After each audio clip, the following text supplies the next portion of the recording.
existem outros serviços e outras solicitações que também não param, como no INSS, por exemplo. Quem precisa de um auxílio-doença ou algum tipo de benefício, o que fazer? O advogado previdenciarista Alan Rocha está conosco ao vivo, participando por Skype. Uma boa tarde ao senhor, doutor Alan. Boa tarde também ao telespectador. O que o senhor recomenda para essas pessoas que estão aguardando aí perícia médica ou que precisam solicitar algum tipo de benefício, algum tipo de auxílio-doença, por exemplo? Inclusive, o governo já tem uma ação que já está implementada em relação para o auxílio-doença e para o benefício de prestação continuada. Benefício de prestação continuada é o LOAS, em que, com a suspensão dos atendimentos presenciais na agência e, com isso, consequentemente, suspendeu aquelas perícias que já estavam agendadas, o segurado pode, lá no Meu INSS, que ele pode entrar no site da Previdência Social e lá no campo Meu INSS, ou então baixar no celular dele, pelo iOS ou pelo Android, conforme for o aparelho que ele tenha, o aplicativo do Meu INSS.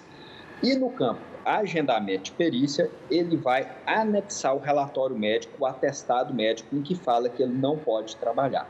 Esse relatório médico é importantíssimo que ele tenha algumas características e alguns requisitos que são necessários. Não ter rasura, estar legível, conter o nome do médico com a assinatura, o nome da doença e o CID, que é o Código Internacional da Doença, bem como o tempo em que esse trabalhador vai ficar impedido de exercer a sua atividade remunerada. Ele anexa isso e a perícia que era presencial, ela passa a ser uma perícia remota. O médico perito do INSS vai analisar por aquele relatório médico, sendo que, em todos os casos que preencha esses requisitos, ou seja, que apresente o relatório médico com essas características, o governo já disse que vai antecipar via INSS para o auxílio-doença 3 meses no valor de um salário mínimo e para o BPC, que é o LOAS, o valor de R$600. Sendo que no futuro, se o benefício for de um valor maior do que salário mínimo para o auxílio-doença, e no caso do BPC vai ser maior, porque o mínimo dele é de salário mínimo, esse valor vai ser abatido em concessões futuras. Doutor Alan, aí o senhor falou que a pessoa precisa entrar na internet, não é isso? Agora, vamos pegar aquela pessoa que não tem conhecimento da internet, não sabe como é que faz isso, e aí?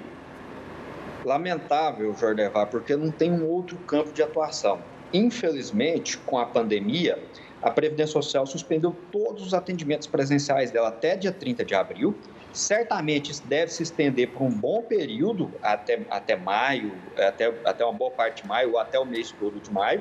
Então, essa pessoa que não tem acesso à internet, que ela busque alguém que tenha acesso que possa fazer isso para ela. Porque, no momento, infelizmente, não tem um outro canal de comunicação.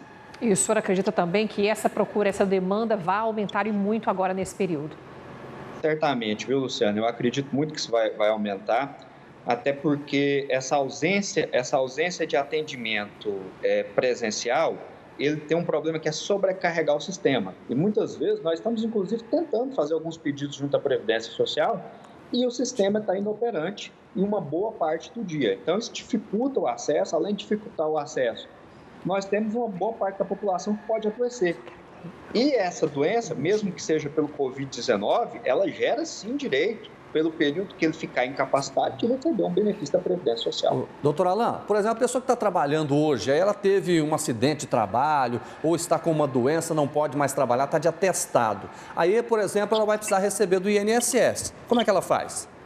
Ela tem que seguir esse procedimento. Também. Ela tem que fazer o pedido via online. Esse pedido só pode ser feito de forma remota, seja pelo site ou seja pelo aplicativo.